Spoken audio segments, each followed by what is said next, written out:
I do find this one to be a little interesting only because you are going from one team where, a lot of people are acknowledging the financial constraints of Canada soccer to another one that's having some financial constraints as well, because of roster decisions that have been made and payouts, salaries to certain players and payouts to coaches that have been let go.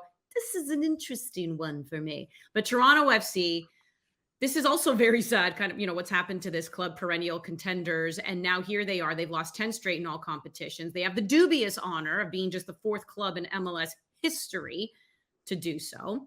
So why do you think this was the right move then for Herdman Ollie to take on this task?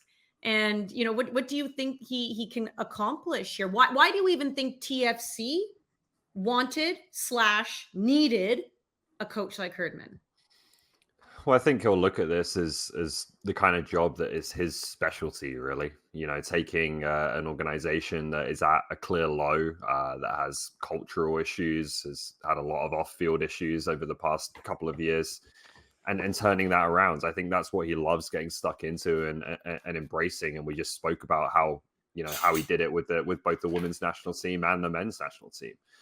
So I think the club game is very, very different. And I think there will be different challenges at Toronto FC compared to what he's faced with the national teams. And so I think without a doubt, there is element of risk here, but there's also a lot of potential and a lot of, when you look at the upside of this club, like, I think it's really considerable. And I think people have been kind of quick to forget what Toronto FC has been when it's been at its highest, is a Champions League contender, beating Tigres, beating Club America, being in a Champions League final with a chance to go to the Club World Cup and compete against the biggest teams on the planet. Like, this club has the potential and the ambition. I think we'll see if that ambition is still there, to be one of the biggest in North America, to be one of the biggest in CONCACAF. And that potential for me is still really exciting. This is a huge city with a really passionate soccer fan base, even if it's not the most popular team in the city. And I think that Herdman will see that potential and be really excited about it. So there's a lot. I say this about both jobs. As much as people want to point out the negatives and the constraints with Canada and with Toronto FC, I think there's a lot to be excited about and a lot to like about both positions. And I'm not surprised that, for someone who obviously at some point would have wanted to take that step into the club game, that he's decided to do it with TFC. Well, I think he's desired to make that move for quite some time. I'll say this, though, the move doesn't come without risks. And no. Andy, you asked the question, why was John Herdman named head coach of Toronto FC? Well, one, because Mark Warburton wasn't given the job. He seemed to be the preferred candidate. And this was Bill Manning's hire, and a critical hire for Bill Manning. And we'll see what lies ahead for his future. But John Herdman's a name that he could sell to the board and not necessarily the fan base. I mean, this is a time where they need season ticket renewals as well and get people excited. And John Herdman gets people excited. Gets a lot of casual fans excited because what he did with the Canadian men's national team. Is he the best fit going forward? I can make the argument he is, based upon all those cultural influences, the way that he's going to take a hold of this club and make it his own and instill that belief that is seemingly completely vanished. But at the same time, he's never done this before at the club level, and he's going to find it very difficult. The issues in terms of salary, budget restraints, budget comebacks, the fact that they haven't been able to bring through young players through the academy very well, and the roster composition, the medical staff needs to be rebuilt. The way that recruitment works at that club, that needs to be rebuilt. How big of a role will Herdman play? Bill Manning came out and said that he wants these silos where essentially the new coach will just coach the team, and Jason Hernandez and his team, along with Bill, I guess, will go through recruitment. Is that going to fly with John Herdman? Who else is he going to bring in? None of this is straightforward. None of this is easy. And this could be an incredible success, a stroke of genius, bringing in someone like John Herdman, or I guess it can't get any worse, can it? I don't know. For the sake of the fan base, I really hope not. But I guess this is also my question, because now we have to talk about John Herdman like the way we talk about any club coach, right? Like here we go. How long is his leash? Because this is a fan base. We know this, gentlemen. This is a fan base that ever since Greg Vanney took over, Tim Lewicki, Tim Bezbatchenko. There was that three-headed monster that brought so much success, perennial contenders. Like I said, they've won a championship. They've been to, 2 other finals. This is a team that's been to CONCACAF Nations League final and came so close to winning. It went into penalty kicks. That's how close they were. They've won Canadian championships. And despite the last few years being really dark, this is a fan base that expects that kind of competition. This is also a fan base, and I shouldn't say it's just the Toronto fan base. This is sports. What have you done for me lately? We've seen this fan base go bananas when they found out Lorenzo Insigne was coming. They've also booed him. This is a fan base that was so excited to have Bob Bradley with tons of experience coming in as their new head coach. They booed him. Mark Anthony Kaye, who represented this country and was part of that incredible World Cup qualifying run.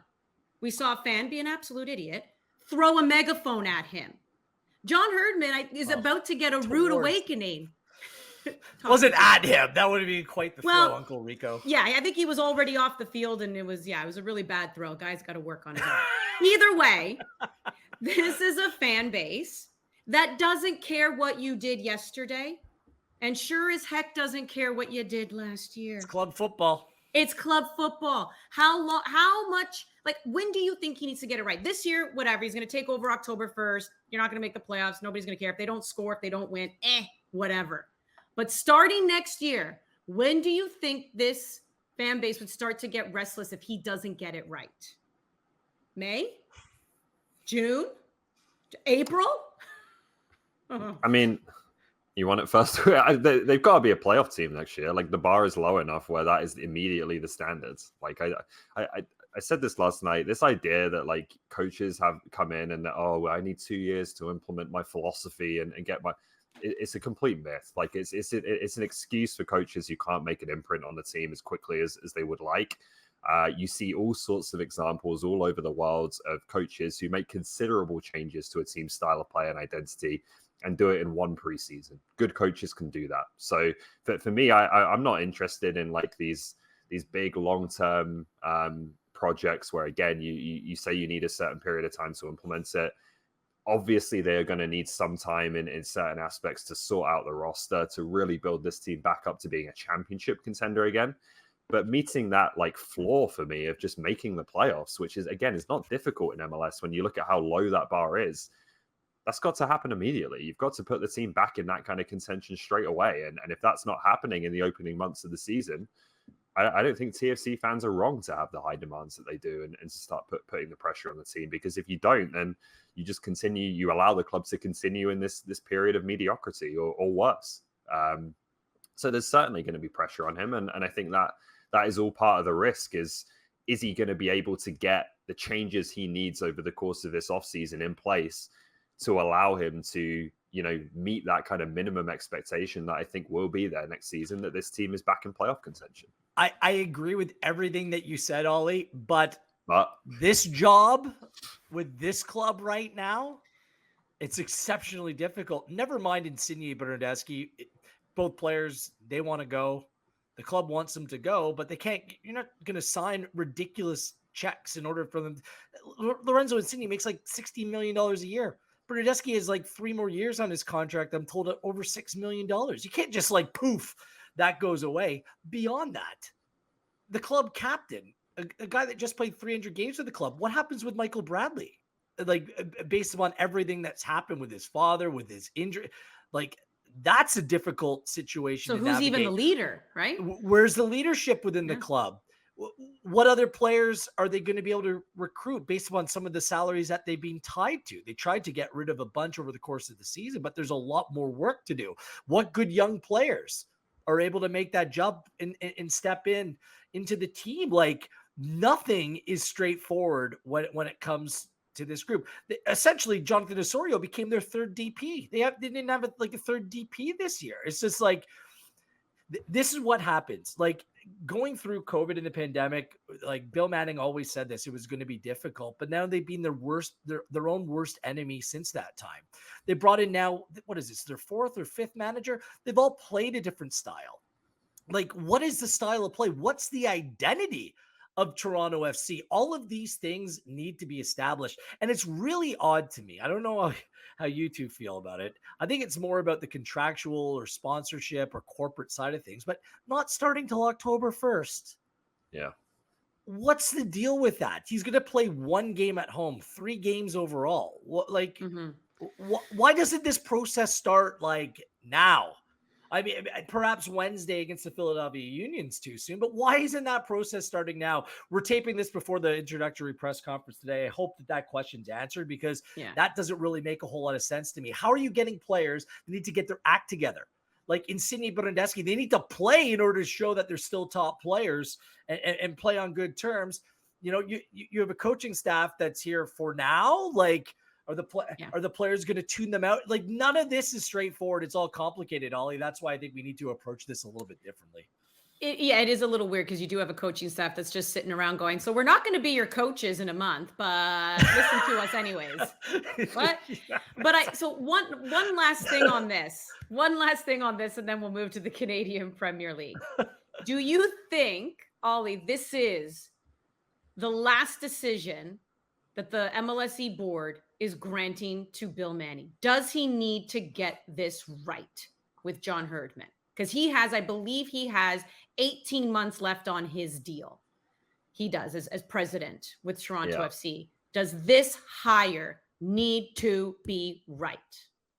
I mean, I don't think there's any question. I think when you look at the last couple of years, the money that has been spent on this roster, the decisions that have been made, and quite frankly, the mess that has come out of it, there's a lot of people, whether it's presidents, GMs, whoever you want to assign the responsibility to, they'd already be gone. And at Toronto FC, some of them are gone, right? And Bill Manning is kind of the one left standing. So I think, to be honest, he's probably quite fortunate to have another coaching hire, based on the way things have gone since Greg Manning left this club. And if this one goes badly, then I think they're cleaning house. I don't think there can really be any question about it. Yeah, just really quickly, let's see what other changes are made. You bring in Herdman, but what other changes are coming in the coming weeks, months to Toronto FC? I think that will tell a much more clear story. All right, here we go, gentlemen. Let's get into the CPL. Whew, that was a long one there that we had to dive into, because this is big news, obviously, for the national team and now one of the Canadian teams in Major League Soccer.